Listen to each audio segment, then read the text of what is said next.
ഗുരുദേവ പാദങ്ങളിൽ എൻ്റെ പ്രണാമം. എല്ലാവർക്കും എൻ്റെ പ്രണാമം. ആത്മോപദേശ ശതകം 12ാം പദ്യം മുതലാണ് നമ്മൾ ഇന്ന് ചർച്ച ചെയ്യുന്നത്. പദ്യത്തിലേക്ക് കടക്കുന്നതിന് മുൻപ് ശാസ്ത്രീയമായ സത്യം ഒന്നുകൂടെ ഓർമ്മിക്കാം. അഖണ്ഡ ബോധരൂപമായ ബ്രഹ്മം അതുമാത്രമേ ഇവിടെ നിലവിലുള്ളൂ. ആ ബോധതത്വം സർവത്ര ഇടതിങ്ങി നിറഞ്ഞ നിശ്ചലമായി നിൽക്കുകയാണ്. അത് ആനന്ദസ്വരൂപമാണ്.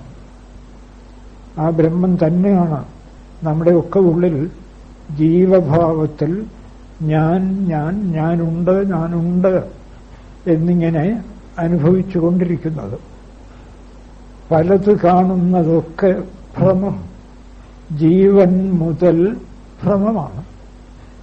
നമ്മുടെയൊക്കെ ഉള്ളിൽ ഞാനെന്നനുഭവിക്കുന്ന ജീവഭാവം അതുൾപ്പെടെ എല്ലാം ഭ്രമമാണ്. അതുകൊണ്ടാണ് ജീവന്മാർ പലതുണ്ട് എന്ന് തോന്നുന്നത്. വാസ്തവത്തിൽ ബോധരൂപമായ ഒരേ സത്യമേ നിലവിലുള്ളൂ. ഈ സത്യത്തിൽ ആദ്യമുണ്ടാകുന്ന ഭ്രമമാണ് ജീവൻ. നമ്മുടെയൊക്കെ ഉള്ളിൽ ഞാനെന്നനുഭവിക്കുന്ന ജീവൻ. ഈ ജീവൻ ചിത്തത്തിൽ പ്രതിബിംബിക്കുന്ന ബ്രഹ്മമാണ്. ചിത്തം, പ്രതിബിംബബോധം ഇവ ഒരുമിച്ചുണ്ടെന്ന് തോന്നുകയാണ്. ഇവ എങ്ങനെ ഉണ്ടായി? ചിത്തമുണ്ടെങ്കിലേ ജീവനുള്ളൂ, ജീവനുണ്ടെങ്കിലേ ചിത്തമുള്ളൂ. വിത്തും വൃക്ഷവും പോലെ ജീവനും ചിത്തവും പരസ്പരബദ്ധമാണ്. ചിത്തമില്ലെങ്കിൽ ജീവനില്ല, ജീവനില്ലെങ്കിൽ ചിത്തവുമില്ല. ഈ രണ്ട് സാപേക്ഷ ഘടകങ്ങൾ എങ്ങനെ ഉണ്ടായി വിവരിക്കാനേ സാധ്യമല്ല. കാരണം എങ്ങും നിറഞ്ഞു തിങ്ങി നിൽക്കുന്ന ബ്രഹ്മത്തിൽ ഇത് യഥാർത്ഥത്തിലുണ്ടാവാനേ വയ്യ. പക്ഷെ ഈ ചിത്തമുണ്ടായി അഥവാ ജീവൻ ഉണ്ടായി എന്ന് തോന്നി. ഇങ്ങനെ ഉണ്ടായെന്ന് തോന്നുന്ന ജീവന് പിന്നെ രണ്ട് ഗതികളേ ഉള്ളൂ. ഒന്നുകിൽ ജഡവിഷയങ്ങൾ സത്യമെന്ന് തീരുമാനിച്ച് സുഖത്തിനായി അവയുടെ പിന്നാലെ പരക്കം പായുക. ലോകമെമ്പാടും ഇന്ന് കാണുന്നതാണ്. ജഡവിഷയങ്ങൾ സത്യമെന്ന് കരുതി അവ കൂടുതൽ കൂടുതൽ നേടാനും അവയിൽ കൂടി സുഖിക്കാനുമുള്ള പരിഭ്രാന്തമായ ഒരു നെട്ടോട്ടമാണ് വലിയ ചക്രവർത്തിമാരിൽ പോലും നമ്മൾ ഇന്ന് കാണുന്നത്. അതുകൊണ്ട് തന്നെ അവിടെ നിന്നും കാര്യമായ സുഖം ഇല്ല. ഈ ജീവന് അഥവാ ചിത്തത്തിന് പിന്നെ മറ്റൊരു ഗതിയുള്ളത് ഭേദചിന്തയും രാഗദ്വേഷവും അകറ്റി ബ്രഹ്മത്തിന്റെ പൂർണ്ണരൂപം അനുഭവിക്കുക എന്നതാണ്. പൂർണ്ണമായ വസ്തുവിനെ അനുഭവിക്കുക. അപ്പൊ ചിത്തവും ജീവനും ഇല്ലാതാവും, പൂർണ്ണ വസ്തു അനുഭവപ്പെടുകയും ചെയ്യും. അതാണ് ആത്മീയമായ അന്വേഷണം, ആത്മസാക്ഷാത്കാരം എന്നൊക്കെ പറയുന്നത് അതാണ്. ഇക്കാര്യമാണ് ഗുരുദേവൻ 12ാം പദ്യത്തിൽ വ്യക്തമായി പ്രഖ്യാപിക്കുന്നത്. ജഡവിഷയങ്ങളുമായി ബന്ധപ്പെട്ട ജീവൻ ആദ്യം താൻ ശരീരമാണ് എന്ന് ഭ്രമിക്കും. തുടർന്ന് ഈ ജഗത്തുണ്ട് എന്ന് തോന്നും. ജഡസാമഗ്രിയിൽ നേടി സുഖിക്കാനായി തന്റെ ജീവിതയാത്ര ആരംഭിക്കും. ഒടുവിൽ എല്ലാം ദുരന്തത്തിൽ കലാശിക്കുകയും ചെയ്യും. എവിടെ വേണോ നോക്കിക്കൊള്ളുക. പക്ഷെ ആ പരക്കമ്പാച്ചിൽ നടക്കട്ടെ. സത്യം ഒന്നേ ഉള്ളൂ. സർവത്ര നിറഞ്ഞു നിൽക്കുന്ന ബോധതത്വം ഞാനും അതാണ്. ഈ പ്രതിബിംബം വാസ്തവത്തിൽ ആ ബിംബമാണ്. പ്രതിബിംബം ഭ്രമം. ഇപ്പൊ സൂര്യന്റെ പ്രതിബിംബം ഒരു ജലപാത്രത്തിലുണ്ടാകുന്നു. ആ പ്രതിബിംബം സത്യമല്ല, ഭ്രമമാണ്. ആ പ്രതിബിംബത്തിന് ഈ ജലപാത്രവുമായുള്ള ബന്ധം വേർപെട്ടാൽ, ജലവുമായുള്ള ബന്ധം വേർപെട്ടാൽ ആ പ്രതിബിംബം പൂർണ്ണ വസ്തു ആണെന്ന് തെളിയും. അതുവരെ പ്രതിബിംബം ഉണ്ടെന്ന് തോന്നിയത് വെറും ഒരു ഭ്രമം. ഇപ്പം നമ്മുടെ മുഖം കണ്ണാടിയിൽ പ്രതിബിംബിച്ചു കാണുന്നു. ഒറ്റ നോട്ടത്തിൽ രണ്ട് മുഖമുണ്ടെന്ന് തോന്നും. വാസ്തവത്തിൽ കണ്ണാടിയിൽ കാണുന്ന പ്രതിബിംബ മുഖം ഭ്രമമാണ്, അല്ലാതെ അവിടെ വേറെ മുഖമൊന്നുമില്ല. ആ കണ്ണാടി അങ്ങ് മാറിയാൽ ആ പ്രതിബിംബ മുഖം പൂർണ്ണ വസ്തുവാണ് എന്ന് തെളിയുകയും ചെയ്യും. അപ്പൊ ജഡവുമായി ബന്ധപ്പെടുന്ന ജീവൻ, അതായത് ചിത്തം അഥവാ പ്രതിബിംബബോധം, അതാണ് ജീവൻ. ചിത്തവും പ്രതിബിംബബോധവും ഒരുമിച്ചേ നിൽക്കൂ. അതുകൊണ്ട് ചിത്തമെന്ന് പറഞ്ഞാലും വേണ്ടില്ല, ബോധമെന്ന് പറഞ്ഞാലും വേണ്ടില്ല, പ്രതിബിംബബോധം എന്ന് പറഞ്ഞാലും വേണ്ടില്ല, രണ്ടും ഒന്ന് തന്നെ. ഇക്കാര്യമാണ് തൊലിയും എലുമ്പു മലം ദുരന്തം അന്ധക്കരണവും എന്തും അഹന്ത ഒന്നു കൺക പൊലിയുമിത് അന്യ പൊലിഞ്ഞു പൂർണ്ണമാക്കും വലിയൊരഹന്ത വരം തരേണം. എന്തൊക്കെയാണ് ജഡവിഷയങ്ങളെ പിന്തുടരുന്ന അഹം, അതായത് ജീവൻ, ജഡവിഷയങ്ങളെ പിന്തുടരുന്ന ജീവൻ, പൂർണ്ണ വസ്തുവിനെ പിന്തുടരുന്ന ജീവൻ. ഇങ്ങനെ ജീവന് രണ്ട് ഗതിയാണ്. ജഡവസ്തുക്കളെ പിന്തുടർന്നാൽ എവിടെ എത്തും? ആദ്യം ശരീരമാണ് ഞാനെന്ന ബോധത്തിലെത്തും. ബോധം ആദ്യം ശരീരമാണ് ഞാനെന്ന ബോധത്തിലെത്തും. അവിടെ എത്തിയാലോ തൊലിയും എലുമ്പും ഈ ശരീരം, ഇത്രയൊക്കെ ഉള്ളൂ ശരീരം. തൊലിയും എലുമ്പ് ദുരന്തം അന്ധക്കരണവും. ദുരന്തം അന്ധക്കരണം എന്ന് പറഞ്ഞാൽ അന്ധക്കരണത്തിലെ കാമക്രോധാദി വികാരങ്ങളൊക്കെ കൂടി ഈ ജീവനെ ദുരന്തത്തിൽ കൊണ്ടെത്തിക്കുകയാണ്. ദിവസേന പത്രം എടുത്ത് വായിച്ചു നോക്കിയാൽ അറിയാം, ഇന്ന് ജീവന്മാർ എല്ലാ തലത്തിലും, വലിയ വലിയ ഭരണാധികാരികളുടെ തലത്തിൽ പോലും ജീവന്മാർ എവിടെ എത്തി നിൽക്കുന്നു? ഒരു സ്വസ്ഥതയുമില്ല. എന്തിനോ വേണ്ടി പരക്കം പായുന്നു, കാര്യമായി ശാന്തിയോ സുഖമോ അനുഭവിക്കുന്നുമില്ല. വളരെ സ്പഷ്ടം, ശരീരം ഞാനാണ് എന്ന് ചിന്തിച്ചു മുമ്പോട്ട് പോകുന്ന ജീവന് ഇത് സംഭവിച്ചേ പറ്റൂ, വേറെ മാർഗമില്ല. എന്തുകൊണ്ട്? തൊലിയും എലുമ്പും, തൊലി എല്ല് മലം, തൊലിയും എലുമ്പ് മലം ദുരന്തം അന്ധക്കരണം. ചിത്തം, ചിത്തത്തിൽ പ്രതിബിംബിക്കുന്ന ജീവനാണല്ലോ അഹം. അവ ദുരന്തമായ അന്ധക്കരണം. എന്താ ഈ അന്ധക്കരണം? നിമിഷം പ്രതി രാഗദ്വേഷങ്ങൾക്ക് വഴങ്ങി കാമക്രോധങ്ങളിൽപ്പെട്ട് മതമാത്സര്യങ്ങളിൽപ്പെട്ട് തമ്മിലടി ദുരന്തത്തിൽ ചെന്ന് അവസാനിക്കുകയാണ്. എന്ത് കിട്ടുന്നു എന്ന് ചോദിച്ചാൽ ഒന്നും കിട്ടുന്നുമില്ല. ദുരന്തം അന്ധക്കരണം ഇവയൊക്കെ കൊണ്ടു നടക്കുന്നതാരാ? എന്തും അഹന്ത ഒന്നു കാണുക. നമ്മിലുള്ള ഈ അഹന്തയാണ് ഞാൻ, ജീവൻ. അതാണ് ജീവന്റെ അനുഭവം. ഞാൻ എന്ന് നമ്മളൊക്കെ അനുഭവിക്കുന്നതാണ് ജീവൻ. ദുരന്തം അന്ധക്കരണം എന്തും അഹന്ത ഒന്നു കാണുക. ഈ അഹന്തയാണ് നിരന്തരം ശരീരവുമായി ബന്ധപ്പെട്ട് ഒരിക്കലും അവസാനിക്കാത്ത രാഗദ്വേഷങ്ങളിലും മതമാത്സര്യങ്ങളിലും പെട്ട് പ്രതീക്ഷിക്കാത്ത നിമിഷത്തിൽ ജീവിതം അവസാനിക്കുകയും ചെയ്യുന്നു. ഇവിടെ നമ്മൾ ആലോചിച്ചു നോക്കേണ്ടത്, എന്ത് കിട്ടുന്നു അതുവരെ ജീവിച്ച മനുഷ്യന്? കുറെ അസ്വസ്ഥത മാത്രം. ഇത് വേണ്ടെന്നുണ്ടെങ്കിൽ ജീവൻ തിരിഞ്ഞ് മറ്റൊരു വഴിയെ നടക്കണം.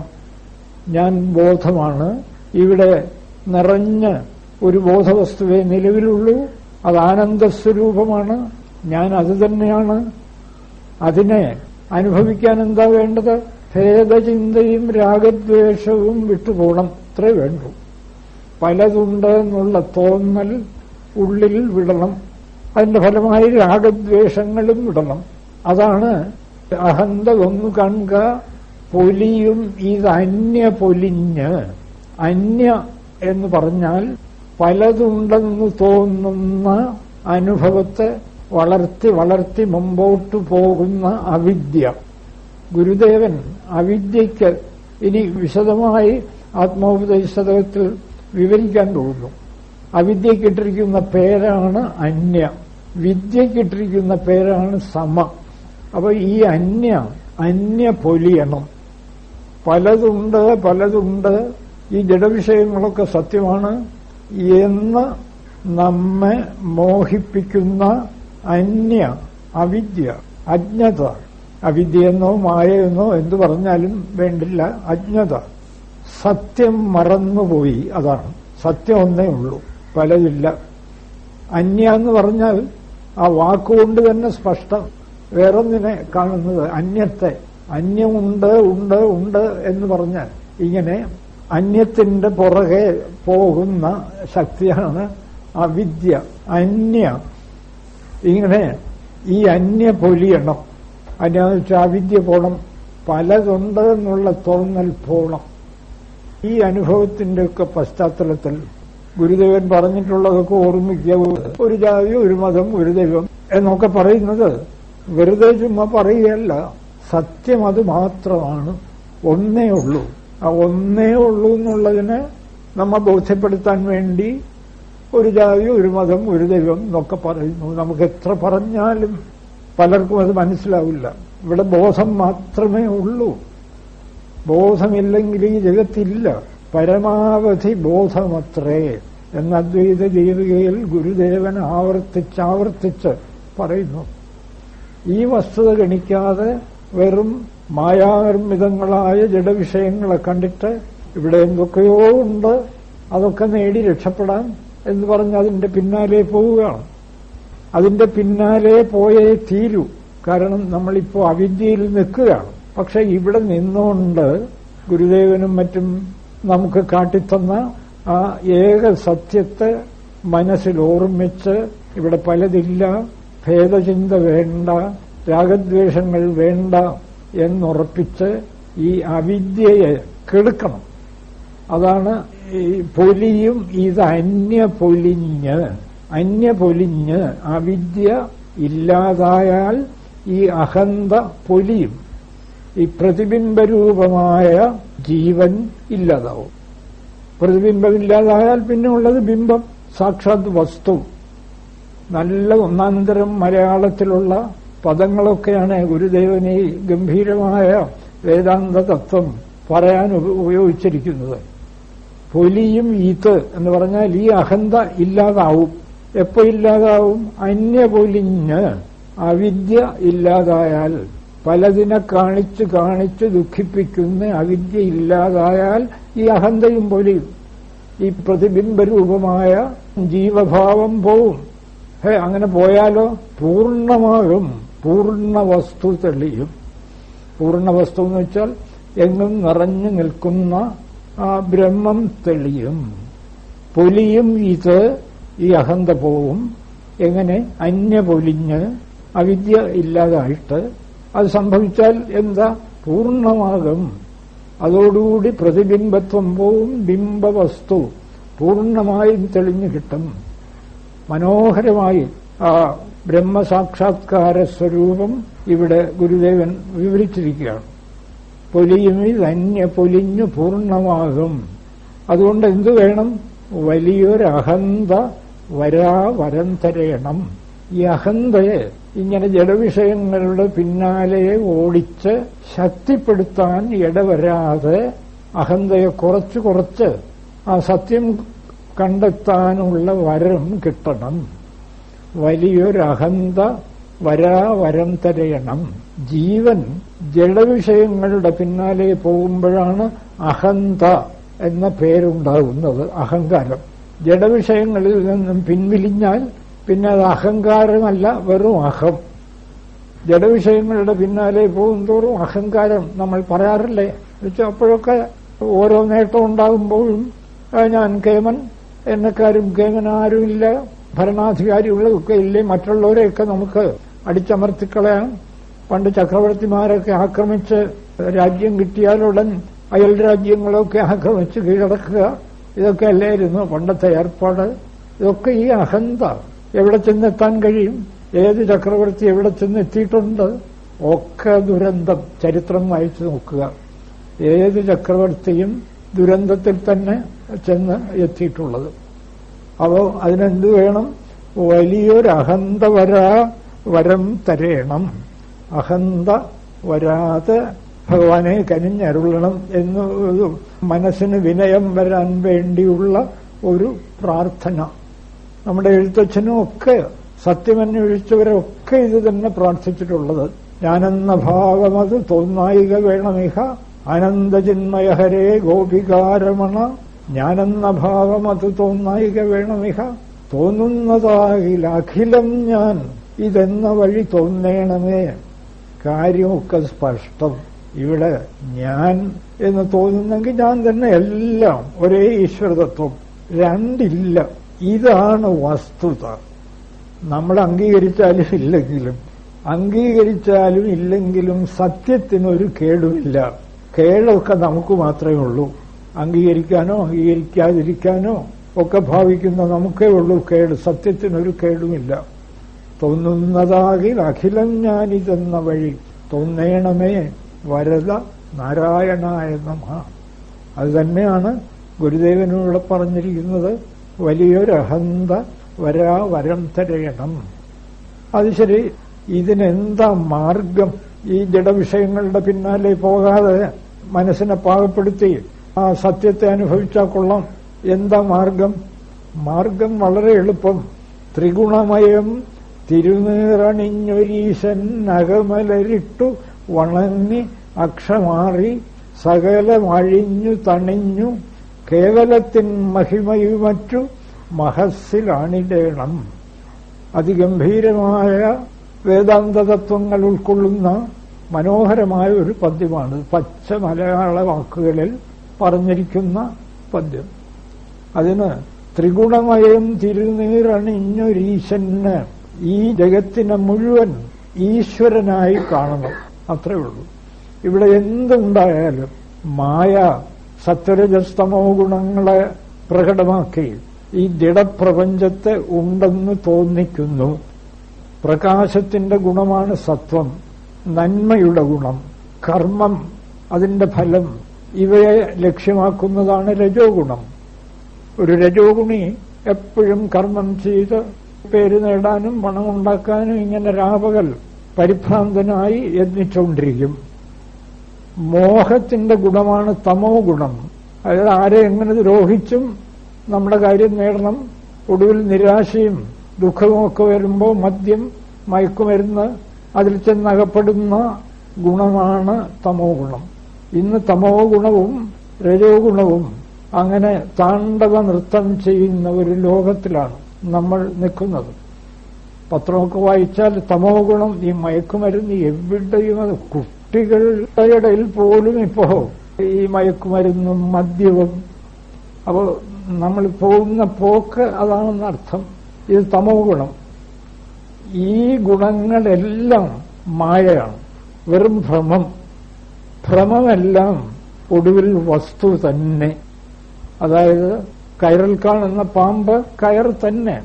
അതുപോലെ ഈ ഭ്രമമെല്ലാം ബ്രഹ്മം തന്നെ എന്ന് തീരുമാനിക്കണം. അത് പലതില്ല. ഭ്രമത്തിൽ പോലും എന്ത് കണ്ടാലും ബ്രഹ്മം. മരുഭൂമിയിൽ എത്ര വലിയ സരസ് ഇളകി ഒഴുകിയാലും അത് മരുഭൂമി തന്നെ. അവിടെ സരസില്ല, കാനൽ ജലം. കാനൽ ജലം എത്ര ഇളകി മറിഞ്ഞാലും മരുഭൂമിയേ ഉള്ളൂ. ഇതാണ് സത്യം. അതുപോലെ ഈ ജഗത്ത് അനന്തകോടി ബ്രഹ്മാണ്ടങ്ങളിൽ ഇളകിച്ചലിച്ചാലും ഉള്ളത് ബ്രഹ്മം മാത്രം. ഇതിൽ കവിഞ്ഞൊരു സത്യം ഇനി ആരും കണ്ടെത്താൻ പോകുന്നില്ല. ഗുരുദേവനൊക്കെ ആ സത്യം സൂര്യതുല്യം അനുഭവിച്ചറിഞ്ഞ് ആവർത്തിച്ചാവർത്തിച്ച് നമ്മോട് പറയുകയാണ്. അപ്പോ ഈ ത്രിഗുണമയമായ പ്രപഞ്ചം ശിവൻ അണിഞ്ഞിരിക്കുന്ന ഭസ്മമാണ് എന്ന് കരുതണം. അപ്പോ ശിവൻ അണിഞ്ഞിരിക്കുന്ന ഭസ്മത്തെ ശിവനെ വിട്ടിട്ട് കാണാൻ ഒക്കില്ലല്ലോ. അല്ലേ വിഭൂതി, ശിവന്റെ വിഭൂതി. വിഭൂതി അണിഞ്ഞ ശിവന്റെ സങ്കല്പം തന്നെ ഒരുപക്ഷെ ഈ പ്രപഞ്ചത്തിലെ പ്രപഞ്ചമെന്ന തോന്നലുളവാക്കി നിൽക്കുന്ന ബ്രഹ്മത്തിന്റെ സങ്കല്പമാണ്. പ്രപഞ്ചത്തെ തൽക്കാലം ഇല്ലെന്ന് കരുതാൻ പ്രയാസമാണെങ്കിൽ ഭഗവാൻ ശിവൻ അണിഞ്ഞിരിക്കുന്ന ഭസ്മമായിട്ടെങ്കിലും കരുതുക. ശിവൻ അണിഞ്ഞിരിക്കുന്ന ഒരു ഭസ്മം പ്രപഞ്ചം. ത്രിഗുണമയം, തിരുനീറ്. ഭഗവാൻ അണിഞ്ഞിരിക്കുന്ന ഭസ്മമായതുകൊണ്ട് അത് തിരുനീറ്. അങ്ങനെയുള്ള ശിവന് ത്രിഗുണമയം തിരുനീറണിഞ്ഞൊരീശന് ശിവന് അകമലരിട്ട് മനസ്സാകുന്ന പുഷ്പത്തെ അർച്ചിക്കുക. മനസ്സാകുന്ന പുഷ്പത്തെ അകമാകുന്ന മലരിനെ ത്രിഗുണമയം തിരുനീറണിഞ്ഞൊരീശന് അർപ്പിക്കുക എന്ന് പറഞ്ഞാൽ ഉള്ളുകൊണ്ട് ഈ പ്രപഞ്ചം ഉൾപ്പെടെയുള്ള എല്ലാറ്റിനെയും ഈശ്വരനായി കാണുക. ഗുരുദേവൻ ആത്മോപദേശത്തിൽ ഇനിയും ഈ സാധന ആവർത്തിച്ച് വെളിപ്പെടുത്തുന്നുണ്ട്. മനമലരിട്ട് മഹേശ പൂജ ചെയ്യും മനുജന് മറ്റൊരു വേല ചെയ്തിടേണ്ട എന്നിനി പറയാൻ പോകുന്നു. ഇവിടെ തന്നെ മനമലരിട്ട് മനമലർ അർച്ചിച്ച്, അതായത് എല്ലാം ഈശ്വരമയമെന്ന് കണ്ട് മഹേശ പൂജ ചെയ്യും മനുജന്, ശിവനെ പൂജിക്കുന്ന മനുഷ്യന് മറ്റൊരു വേല ചെയ്തിടേണ്ട, വേറെ യാതൊന്നും ചെയ്യണ്ട. എവിടെയും കാലത്ത് എണീറ്റാൽ എവിടെ നിന്നാലും സർവം ഈശ്വരമയം. ആരും അറിയണ്ടെങ്കിൽ അറിയണ്ട, നമ്മുടെ ഉള്ളിൽ അറിഞ്ഞാൽ മതി, ഈശ്വരനല്ലാതെ ഇവിടെ ഒന്നുമില്ല എന്നിങ്ങനെ മനമലർ ഭഗവാൻകലർപ്പിച്ച് പൂജ ചെയ്യുമെങ്കിൽ മറ്റൊരു വേല ചെയ്തിടേണ്ട, വേറെ ഈശ്വര പൂജയ്ക്കായി യാതൊന്നും ചെയ്യണ്ട. നമ്മൾ തൽക്കാലം അനുഷ്ഠിക്കുന്ന കർമ്മങ്ങളൊക്കെ തന്നെ ഈശ്വര പൂജയായി മാറും. അതാണ് ത്രിഗുണമയം തിരുനീറ് പ്രപഞ്ചം. ത്രിഗുണമയമായ തിരുനീറാണ് പ്രപഞ്ചം. ത്രിഗുണമയമായ ദിവ്യഭസ്മം ആരണിഞ്ഞ ജഡം, ഭസ്മമല്ലേ ജഡം. ഈ തിരുനീർ ആരണിഞ്ഞിരിക്കുന്നു? ഭഗവാൻ. ഒക്കെ സ്പഷ്ടം, വലിയ അർത്ഥം മനസ്സിലാക്കാൻ ബുദ്ധിമുട്ടൊന്നുമില്ല. ത്രിഗുണമയം തിരുനീറണിഞ്ഞൊരീശന്, ആ ഈശ്വരന് ശിവന്, ആ ബ്രഹ്മത്തിന് അകമലരിട്ട് മനസ്സ് പൂർണ്ണമായി അർപ്പിക്കുക.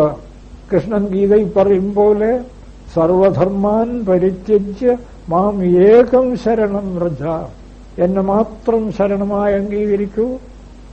അങ്ങനെ ത്രിഗുണമയം തിരുനീറണിഞ്ഞൊരീശൻ അകമലരിട്ടു വണങ്ങി അക്ഷമാറി.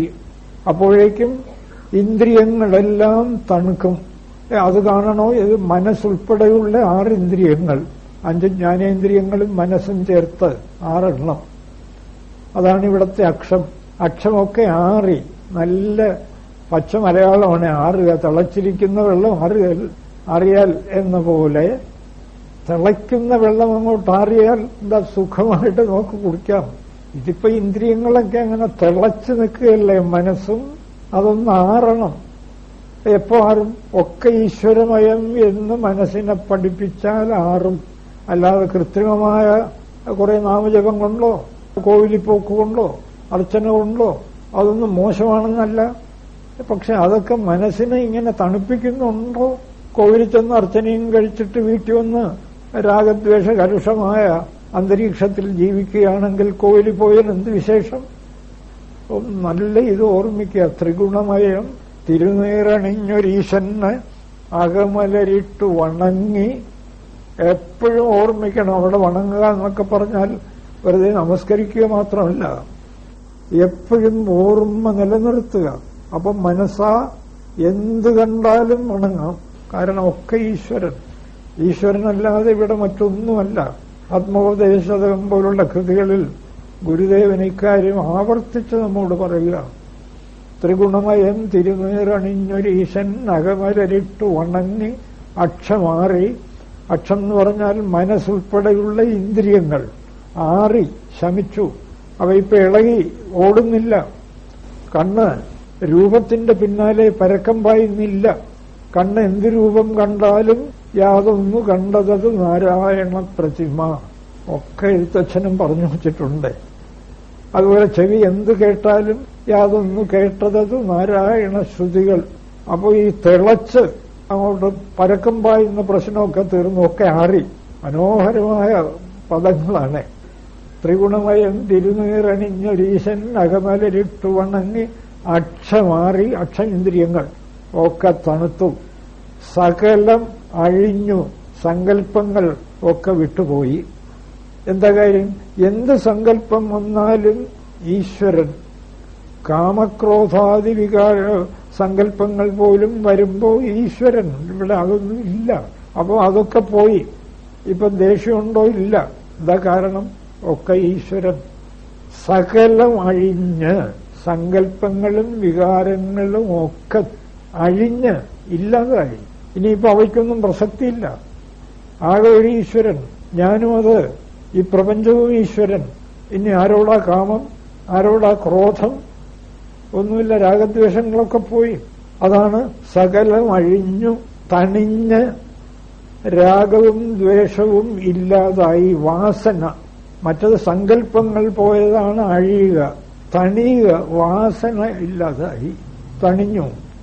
മനോഹരമായ പദങ്ങൾ കൊണ്ട് ആ ക്രമം ആണ്.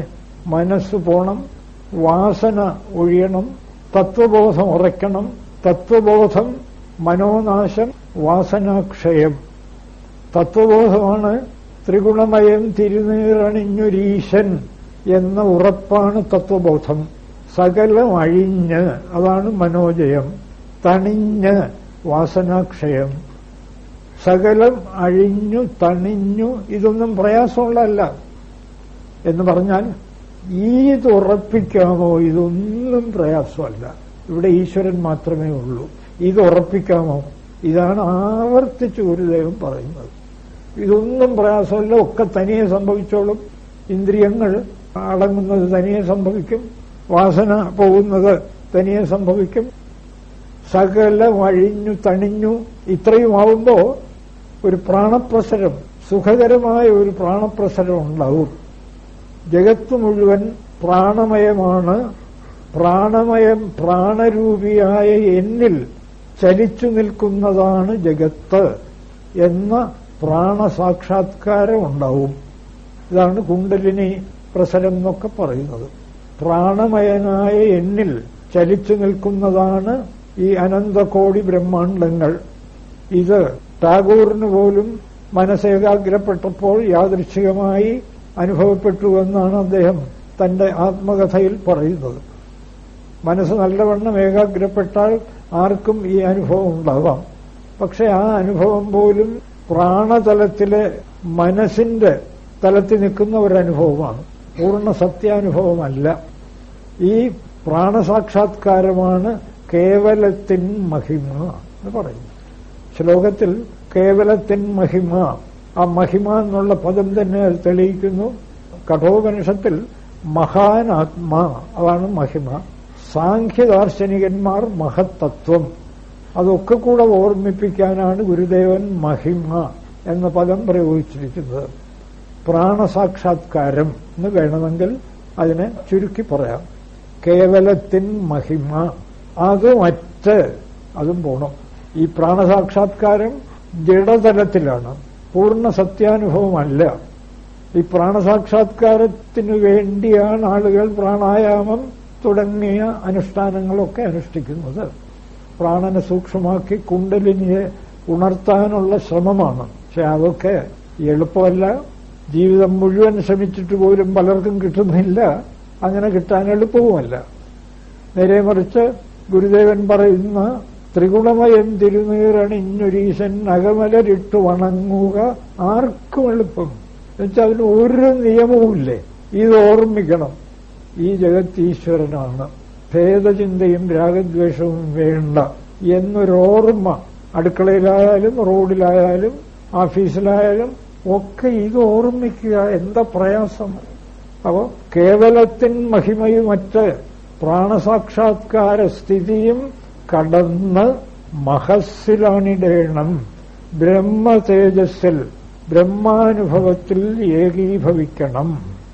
മഹസ്സിലാണിടേണം, ബ്രഹ്മാനുഭവത്തിൽ ഏകീഭവിക്കണം. ഇതൊക്കെ കേട്ടാൽ ഇതൊക്കെ നമുക്ക് സാധ്യമാണോ? ഈ ഒരൊറ്റ കാര്യം ഓർമ്മിക്കാമോ? നമുക്കാർക്കും അതിവേഗം ഈ അനുഭവത്തിന്റെ പല അത്ഭുതകരമായ ശാന്തി കിട്ടിത്തുടങ്ങി. എന്താ ഇത് ഉറയ്ക്കണം? വേറെ എന്ത് ചെയ്താലും കിട്ടില്ല. സത്യം, ശാസ്ത്രീയമായ സത്യം ഉറയ്ക്കണം.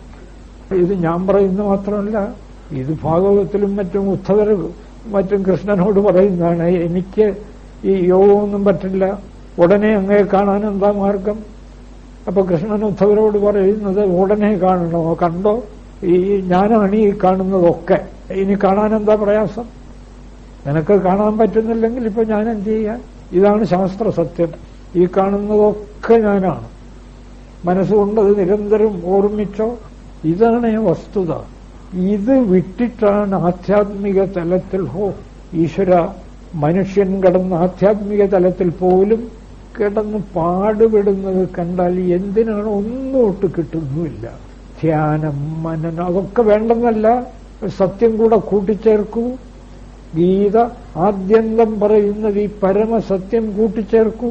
നീ ഈ കർമ്മരംഗത്ത് എവിടെ യുദ്ധക്കളത്തിലായാൽ പോലും വേണ്ടില്ല. സർവേഷു കാലേഷു മാം അനുസ്മര യുദ്ധ്യച്ച. അത്രയേ ഉള്ളൂ. വേറെ വലിയ സാധനങ്ങളൊന്നും ചെയ്തില്ലെങ്കിലും ഒരു ദോഷവുമില്ല. സർവേഷു കാലേഷു മാം അനുസ്മര യുദ്ധ്യച്ച. അതുതന്നെയാണ് ഇവിടെ ഗുരുദേവനും പറയുന്നത്. ത്രിഗുണമയം തിരുനീറണിഞ്ഞൊരീശൻ അകമലരിട്ടു അക്ഷമാറി സകലമഴിഞ്ഞ് സങ്കല്പങ്ങളും വികാരങ്ങളും ഒക്കെ വിട്ടുപോയി, തണിഞ്ഞ് വാസനയും പോയി, രാഗദ്വേഷ വാസനയും പോയി, കേവലത്തിൻ മഹിമയുമറ്റ് പ്രാണസാക്ഷാത്കാരവും കഴിഞ്ഞ് അതൊക്കെ തനിയെ സംഭവിച്ചോളും. അതിനൊന്നും വേണ്ടി പരിഭ്രമിക്കേണ്ട കാര്യമില്ല. ഈശ്വരമയമാണെന്ന ഓർമ്മ നിലനിർത്തി രാഗദ്വേഷങ്ങൾ ഒഴിവാക്കാമെങ്കിൽ ബാക്കിയെല്ലാം തനിയെ സംഭവിച്ചോളും. ഈ സ്മരണ വിടാതിരുന്നാൽ മാത്രം മതി. മഹസ്സിലാണിടേണം. ബ്രഹ്മാനുഭവത്തിൽ മനസ്സ് ഏകീഭവിക്കണം. അത് പെട്ടെന്ന് സാധിക്കുമോ ഗുരുദേവൻ? പെട്ടെന്ന് സാധിക്കും. കാപഢ്യം കൊണ്ട് പറ്റില്ല. ഞാൻ അത് ചെയ്തു, ഞാൻ അവിടെ അർച്ചന ചെയ്തു, കോടി രൂപ കൊടുത്തും അതൊന്നും പറ്റില്ല. ഉപനിഷത്ത് സത്യം അംഗീകരിക്കൂ. കണ്ടോ അടുത്ത പദ്യത്തിൽ, 14-ാം പദ്യത്തിൽ ഈ മഹസ്സിലാഴുക. എന്താണ് ബ്രഹ്മം? ഈ അനന്തകോടി ബ്രഹ്മാണ്ടങ്ങളെ പോലും താങ്ങി നിൽക്കുന്ന, അതിനപ്പുറത്തും നിൽക്കുന്ന ബോധമാണ് ബ്രഹ്മം, ആനന്ദബോധം. അത് അങ്ങനെ എളുപ്പത്തിൽ കിട്ടില്ല. മനസ്സ് ശുദ്ധമാവണം. ശുദ്ധമാവണമെങ്കിൽ ഭേദചിന്തയും രാഗദ്വേഷവും പോകണം. അല്ല മനസ്സ് ശുദ്ധമാവുകയില്ല. ത്രിഭുവന സീമ കടന്നു തിങ്ങി വിങ്ങും. ഉണ്ടോ? നമ്മൾ ആദ്യമേ പറഞ്ഞില്ലേ, അഖണ്ഡബോധം, ബ്രഹ്മം, ആനന്ദസ്വരൂപമായ നിശ്ചലബോധം. അതെന്ത് ചെയ്യുന്നു? ത്രിഭുവന സീമ കടന്നു തിങ്ങി വിങ്ങി നിൽക്കുന്നു. എവിടെയും അതേ ഉള്ളൂ. ഒരു വസ്തു എവിടെയും തിങ്ങി വിങ്ങി നിൽക്കുമെങ്കിൽ അത് മാത്രമേ ഉള്ളൂ. രണ്ടാമതൊരു വസ്തു ഉണ്ടാകാനേ സാധ്യമല്ല. അതുകൊണ്ടാണ് ഗുരുദേവൻ അത് പ്രത്യേകം പറയുന്നത്. ത്രിഭുവന സീമ, അനന്തകോടി ബ്രഹ്മാണ്ടങ്ങളുടെ അതിരും കടന്ന് സാർവത്ര നിറഞ്ഞ് ത്രിഭുവന സീമ കടന്നു എന്ന് ഇവിടെയൊക്കെ മനസ്സിലാവാൻ എന്താ പ്രയാസം? തത്വം ഉള്ളിൽ ബോധ്യമുണ്ടെങ്കിൽ മനസ്സിലാകാൻ ഒരു പ്രയാസമില്ല. ത്രിഭുവന സീമ കടന്നു തിങ്ങി വിങ്ങും, അകവും പുറവും തിങ്ങും എന്നല്ലേ ദൈവദശകത്തിൽ ആ കൊച്ചുപദ്യത്തിൽ പറയുന്നത്. അകവും പുറവും തിങ്ങും മഹിമാവാറുന്ന നിൻപദം. അതാണ് ബ്രഹ്മസ്ഥിതി. നമ്മൾ ഇന്നാദ്യം ഓർമ്മിച്ചതാണ്. ഇവിടെ പലതില്ല, അത് മാത്രമേ ഉള്ളൂ. ത്രിഭുവന സീമ കടന്നു തിങ്ങി വിങ്ങും ത്രിപുടി മുടിഞ്ഞ. നമ്മുടെ അറിവെല്ലാം അറിയുന്നവൻ, ഉള്ളിലെ അറിവ്, അറിയപ്പെടുന്ന വസ്തു. ഞാനിപ്പോൾ മൈക്കിനെ അറിയുന്നുണ്ടെങ്കിൽ മൈക്കിനെ അറിയുന്ന ഞാൻ, മൈക്കിന്റെ ഉള്ളിലുള്ള രൂപം, വെളിയിലുള്ള മൈക്ക്, ഇങ്ങനെ 3 എണ്ണം വേണം. ത്രിപുടി, ജ്ഞാതാവ്, ജ്ഞാനം, ജ്ഞേയം, ലൗകികമായ അറിവിൽ ഈ 3 എണ്ണം വേണം. അറിയുന്നയാൾ, അറിയപ്പെടുന്ന വസ്തുവിന്റെ ഉള്ളിലുള്ള പ്രതിരൂപം, അതിന്റെ പുറത്തുള്ള രൂപം. ഇതാണ് ത്രിപുടി. ഇതിന് ജ്ഞാതാവ്, ജ്ഞാനം, ജ്ഞേയം എന്ന് പറയും. ഏതറിവിനും, ലൗകികമായ അറിവിന് ഈ 3 ഘടകങ്ങൾ വേണം. ഇതിനെയാണ് ത്രിപുടി. ഒരേ അറിവിന്റെ 3 പുടങ്ങൾ, 3 മടക്കുകൾ എന്ന് വേണമെങ്കിൽ പറയാം. ഏതറിവിനും ഈ 3 മടക്കുകൾ ഉണ്ടാവും. അറിയപ്പെടുന്നയാൾ, ഉള്ളിലുള്ള സങ്കല്പാത്മകമായ അതിന്റെ രൂപം, പുറത്തുള്ള വസ്തു. മൈക്ക് തന്നെ എടുത്താൽ മൈക്കിനെ അറിയുന്ന ഞാൻ, മൈക്കിനെക്കുറിച്ചുള്ള എന്റെ ഉള്ളിലുള്ള സങ്കല്പം, പുറമേയുള്ള മൈക്ക്. ഏത് വസ്തുവും എടുത്തു നോക്കിക്കൊള്ളുക. വികാരങ്ങൾ അറിയുന്നതിന് പോലും ഇത് വേണം. കോപത്തെ അറിയുന്നു. കോപിക്കുന്ന ഞാൻ, ഉള്ളിലുള്ള കോപം, പുറത്തുള്ള കോപഭാവങ്ങൾ, അങ്ങോട്ട് മുഖം ചോക്കുക, അങ്ങനെ പല ഏർപ്പാടുകളുണ്ടല്ലോ, ഒക്കെ ത്രിപുടി വേണം. അപ്പോ പരമാത്മാവിനെ അറിയാൻ ത്രിപുടി വേണ്ട. അറിയുന്ന ഞാൻ പോലും ആ വസ്തു, മാറി നിന്ന് ഒരറിവില്ല. അഖണ്ഡമായ ആനന്ദവസ്തു.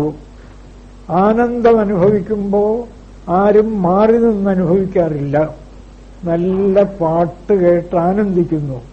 പറയാറില്ലേ, എന്തൊരാനന്ദം, ഒന്നും അറിഞ്ഞില്ല, മറ്റൊന്നും അറിഞ്ഞില്ല, ആനന്ദത്തിൽ മുഴുകി. ഞാൻ മാറി നിന്ന് ആനന്ദിക്കുന്നു എന്ന് പറഞ്ഞുകൊണ്ട് ആരും ആനന്ദിക്കാറില്ല. ആനന്ദത്തിൽ മുഴുകിയാൽ ആനന്ദം മാത്രം. ബ്രഹ്മാനന്ദത്തിൽ മുഴുകിയാൽ അവിടെ ഞാനോ മറ്റൊരു വസ്തുവോ പ്രത്യേകമില്ല, അതിരറ്റ ആനന്ദം. അതുകൊണ്ടാണ് അവിടെ ത്രിപുടിയില്ല. ആനന്ദാനുഭവത്തിൽ ത്രിപുടിയില്ല. ബ്രഹ്മാനന്ദത്തെ അനുഭവിക്കുമ്പോൾ വിശേഷിച്ചും. ലൗകികാനന്ദത്തിലൊക്കെ ചിലപ്പോൾ ഇങ്ങോട്ട് മാറിയാലെങ്കിലും ത്രിപുടി തോന്നാം. ബ്രഹ്മാനന്ദത്തിൽ അതില്ല. അങ്ങനെ ത്രിഭുവന സീമ കടന്നു തിങ്ങി വിങ്ങും. ത്രിഭുവനങ്ങളുടെ അതിരും കടന്ന് അകവും പുറവും നിറഞ്ഞു തിങ്ങുന്ന, ഇതൊന്നും കേട്ട് പേടിക്കരുത്. പേടിച്ചാൽ ബ്രഹ്മാനുഭവം ഒന്നും ഉണ്ടാവില്ല. ഉപനിഷത്തിനെ ആശ്രയിക്കൂ. അതാണ് ഗുരുദേവൻ ഇതാ പറയാൻ പോകുന്നത്. ത്രിഭുവന സീമ കടന്നു തിങ്ങി വിങ്ങും ത്രിപുടി മുടിഞ്ഞ് ജ്ഞാതാവ് ജ്ഞാനം ജ്ഞേയം എന്നീ 3 ഘടകങ്ങളും ഇല്ലാതായി.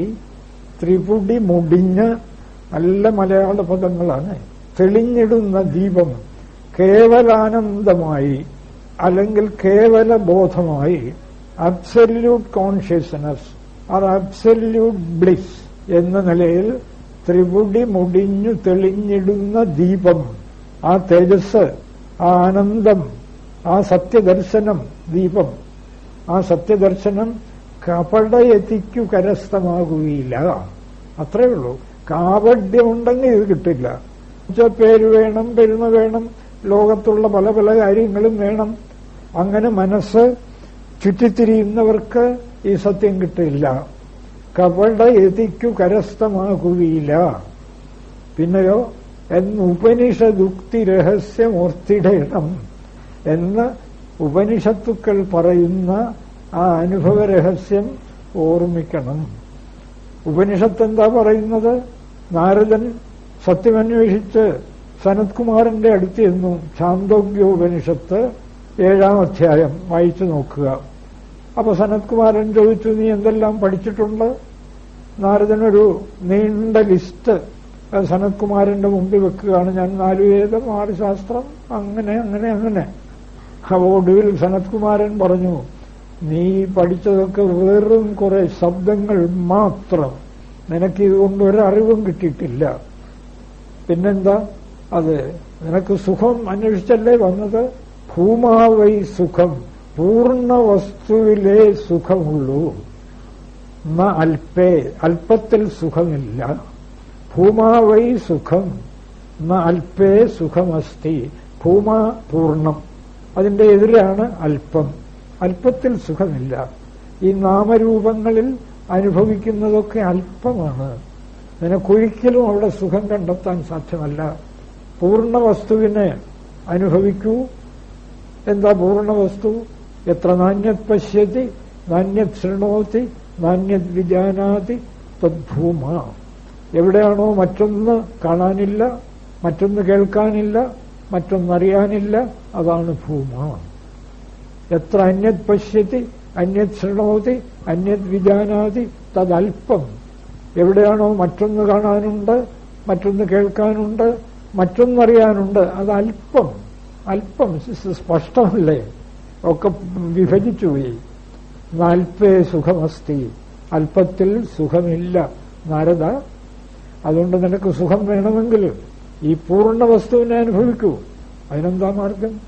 എടോ, എന്ത് കണ്ടാലും ഈശ്വരനാണ്, അത് ഉറപ്പിക്കൂ. ധർമ്മമെന്നോ അധർമ്മമെന്നോ വികൃതമെന്നോ സുന്ദരമെന്നോ ഒന്നും നോക്കാൻ പോണ്ട. വസ്തു, ഈശ്വരൻ, ബോധം, ബ്രഹ്മം. മറ്റൊക്കെ അതിലെ നാമരൂപങ്ങൾ. ഒരേ സ്വർണത്തിൽ എന്തെന്തെല്ലാം നാമരൂപങ്ങളായിക്കൂടാ. കടുവയുടെ നാമരൂപമാവാം, ഗുരുവായൂരപ്പന്റെ നാമരൂപമാവാം. പക്ഷെ ആ നാമരൂപത്തിന് പ്രാധാന്യം കൊടുത്താൽ കടുവ പേടിപ്പിക്കും, കൃഷ്ണൻ അല്പം ഒരാശ്വാസം തരും. നേരെ മറിച്ച് രണ്ടും സ്വർണമാണെന്നറിയൂ, ആ സാപേക്ഷ സുഖമോ ദുഃഖമോ വേണ്ട, പൂർണ്ണ സുഖം, രണ്ടും സ്വർണം. അതുപോലെ ഈ ജഗത്ത് മുഴുവൻ ഒരേ ബോധാനന്ദഘനമായ ബ്രഹ്മം, സർവം ബ്രഹ്മമയം, രേ സർവം ബ്രഹ്മമയം. ഇതാണ് ഉപനിഷദുക്തി. ആവർത്തിച്ചാവർത്തിച്ച് ഉപനിഷത്ത് കാട്ടിത്തരുന്ന സത്യം. സർവം ബ്രഹ്മമയം, സർവം ഖല്വിദം ബ്രഹ്മ. ഈ കാണുന്നതൊക്കെ ബ്രഹ്മം. ശാന്ത ഉപാസീത, ശാന്തനായി അതോർമ്മിച്ചുകൊണ്ട് അവനവന്റെ ജീവിതം നയിക്കൂ. ഇതാണ് ഉപനിഷത്ത് നമ്മോട് അനുശാസിക്കുന്നത്. അത് കപടയതിക്ക് കരസ്ഥമാവുകയില്ല. ഈ സത്യമറിയാതെ പണത്തിനോ പേരിനോ പെരുമയ്ക്കോ സ്ഥാനമാനങ്ങൾക്കോ ഒക്കെ മുൻതൂക്കം നൽകി മുന്നോട്ട് നീങ്ങുന്ന ഒരു യതിക്ക്, കപടയതിക്ക് കരസ്ഥമാകുകയില്ല. ആ സത്യം ഒരിക്കലും കിട്ടില്ല. നേരെ മറിച്ച് സർവം ബ്രഹ്മമയം എന്ന സത്യം ഉറപ്പിക്കുന്ന ഒരാൾക്ക് അയാൾക്ക് പണമോ പേരോ പെരുമയോ ഒന്നുമില്ലെന്നിരിക്കട്ടെ, അതിവേഗം കിട്ടും, അതിവേഗം. അത് ശ്രമിച്ചോളൂ. ആ കാലത്ത് എണീറ്റാൽ അടുക്കളയിലായാലും ശരി, കോവിലിലായാലും ശരി, വേറെ എവിടെ ആയാലും ശരി, എങ്ങോട്ട് തിരിഞ്ഞാലും ശരി, ഉപനിഷത്ത് പറയുന്നത് ബ്രഹ്മപുരതഃ, ബ്രഹ്മം മുൻപിൽ, ബ്രഹ്മ പശ്ചാത്, ബ്രഹ്മം പുറകിൽ, ബ്രഹ്മ ദക്ഷിണതഃ, വലതുവശത്ത് ബ്രഹ്മം, ബ്രഹ്മ ഉത്തരതഃ, ഇടതുവശത്ത് ബ്രഹ്മം, ബ്രഹ്മ ഊർധ്വം, മുകളിൽ ബ്രഹ്മം, ബ്രഹ്മ അധോ എന്ന് പറഞ്ഞാൽ എല്ലായിടത്തും ബ്രഹ്മമാണെന്ന് പറഞ്ഞാൽ ഈ മനുഷ്യനത് ഗ്രഹിക്കാൻ കഴിയുന്നില്ല. അതുകൊണ്ടാണ് ഉപനിഷത്തിൽ നിന്ന് ഇങ്ങനെയെങ്കിലും പറഞ്ഞു നോക്കാം. അവൻ ഇടത്തോട്ട് തിരിഞ്ഞാൽ ബ്രഹ്മം, വലത്തോട്ട് തിരിഞ്ഞാൽ ബ്രഹ്മം, താഴെ നോക്കിയാൽ ബ്രഹ്മം, മുകളിൽ നോക്കിയാൽ ബ്രഹ്മം. അങ്ങനെ പറഞ്ഞാലെങ്കിലും തലയ്ക്ക് പിടിയിട്ടട്ടെ എന്ന് വിചാരിച്ചാണ് പാവം നമ്മുടെ ഋഷിമാർ ഗുരുദേവനെ പോലെ ഇങ്ങനെ കിടന്ന് കഷ്ടപ്പെട്ട് പറയുകയാണ്. പറഞ്ഞിട്ടവർക്ക് മതിയാവുന്നില്ല. ഗീതയും ഇതാണ്, എല്ലാ അധ്യായത്തിലും പറയുകയാണ്. എന്നിട്ടാണ് ഒടുവിൽ അർജുന സർവഗുഹ്യതമം ഭൂയശൃണുമേ, അങ്ങേയറ്റത്തെ രഹസ്യം വീണ്ടും കേക്ക്. ആ വീണ്ടും എന്ന് വെച്ചാൽ ഞാൻ എല്ലാ അധ്യായത്തിലും പറഞ്ഞു, നിന്റെ തലയ്ക്കത് പിടി കിട്ടിയിട്ടില്ലെങ്കിൽ ഞാൻ ഒന്നുകൂടെ പറയാം. എന്തുകൊണ്ട്? ഇഷ്ടോസിമേ ദൃഢമീതി, നീ എനിക്ക് ഏറ്റവും പ്രിയപ്പെട്ടവനാണ്, അതുകൊണ്ട് പറയാം. എന്താ? സർവധർമാൻ പരിത്യജ്യ മാം ഏകം ശരണം വ്രജ. ഇതിനേക്കാൾ എന്ത് പറയാൻ? എല്ലാം വിട്ടിട്ട് എന്നെ ഭജിക്കൂ എന്ന് പറഞ്ഞാലോ? എല്ലാറ്റിലും എന്നെ കാണൂ, അല്ല വിട്ടിട്ടവിടെ വീട് വിട്ടോടിയാൽ ഭഗവാനെ മാത്രം ഭജിക്കാൻ നോക്കും. ഇവിടെ വീട് മുഴുവൻ ഞാൻ, അകവും പുറവും, കുടുംബാംഗങ്ങളൊക്കെ ഞാൻ. ഇഷ്ടമില്ലെങ്കിൽ ആരോടും പറയണ്ട, ഉള്ളിൽ ഓർമ്മിക്ക്. വളരെ എളുപ്പം. ഞാൻ ശ്രമിക്കുന്നുണ്ട്, വളരെ എളുപ്പം. ഇപ്പൊ എവിടെ നോക്കിയാലും ബ്രഹ്മത്തെ അല്ലാതെ മറ്റൊന്നിനെയും കാണാനില്ല. ഉള്ളിൽ നല്ല ഉറപ്പ്. ഇത് നമുക്ക് ആർക്കും പാടില്ല. ഗുരുദേവൻ ഇനിയും ആവർത്തിച്ചാവർത്തിച്ച് ആത്മോപദേശത്തിൽ എത്ര ഗംഭീരമായി പറഞ്ഞു പോകുന്നു. ത്രിഭുവന സീമ കടന്നു തിങ്ങി വിങ്ങും ത്രിപുടി മുടിഞ്ഞു തെളിഞ്ഞിടുന്ന ദീപം, എങ്ങും നിറഞ്ഞു നിൽക്കുന്ന ബ്രഹ്മവസ്തു, ബോധവസ്തു കപടയതിക്കു കരസ്ഥമാകുകയില്ല. മറ്റു പലതും അന്വേഷിച്ച് നടക്കുന്ന ആർക്കും അത് പിടിയിട്ടില്ല എന്ന് ആര് പറയുന്നു? ഉപനിഷദുക്തി രഹസ്യമൂർത്തിടയണം. ഇതാണ് ഉപനിഷത്ത് സത്യം. ഗുരുദേവൻ വെളിപ്പെടുത്താൻ ശ്രമിക്കുന്നതും ഈ ഉപനിഷത്ത് സത്യമാണ്. അതിനെ വളച്ചൊടിച്ച് ആ ഗുരുദേവന്റെ പ്രത്യേക അദ്വൈതം, വേറെ അദ്വൈതം, അദ്വൈതത്തിൽ എന്ത് പ്രത്യേകത? എന്നാ പിന്നെ അതിനെ അദ്വൈതം എന്ന് പറയണ്ടല്ലോ, വേറെ എല്ലാം പേര് പറഞ്ഞാൽ പോലെ. ഉപനിഷദുക്തി രഹസ്യം, ആ ഉപനിഷദുക്തിയാണ് ഗുരുദേവൻ ആത്മോപദേശത്തിൽ ആവർത്തിച്ചാവർത്തിച്ച് മനോഹരങ്ങളായ മലയാള പദ്യങ്ങളിൽ കൂടി നമ്മെ ഉദ്ബോധിപ്പിക്കാൻ ശ്രമിക്കുന്നത്. നേരെ ചൊവ്വേ അത് പഠിക്കുകയാണെങ്കിൽ നമ്മുടെ ജീവിതത്തിൽ പിന്നെ അതിനപ്പുറത്തൊന്നും കിട്ടാനുണ്ടാവില്ല, ഒന്നും അനുഭവിക്കാനുണ്ടാവില്ല. അത് വേണ്ട പോലെ മനസ്സിലാക്കാനും അത് ജീവിതത്തിൽ അനുഭവപ്പെടുത്താനും ഗുരുദേവനും ജഗദീശ്വരനും നമ്മെയൊക്കെ അനുഗ്രഹിക്കുമാറാകട്ടെ. ഇത് കുറേശ്ശെയെങ്കിലും ജീവിതത്തിൽ പകർത്തുക. വേറെ ജീവിതത്തെ ധന്യമാക്കാൻ ഒരൊറ്റ മാർഗവുമില്ല, ഒറ്റ മാർഗവും. തമേവ വിദിത്വ അതിവൃത്തിമേതി നന്യപന്ഥ വിദ്യത്തെ. ആ സത്യത്തെ അറിയൂ, അറിഞ്ഞാൽ നിങ്ങൾക്ക് മരണത്തെ കടക്കാം. നന്യപന്ഥ വിദ്യത്തെ, വേറെ മാർഗമില്ല എന്നാണ് ഉപനിഷത്തിന്റെ തന്നെ പ്രഖ്യാപനം. ഇതിനൊക്കെ ജഗദീശ്വരൻ നമ്മെ അനുഗ്രഹിക്കുമാറാകട്ടെ. നമസ്കാരം.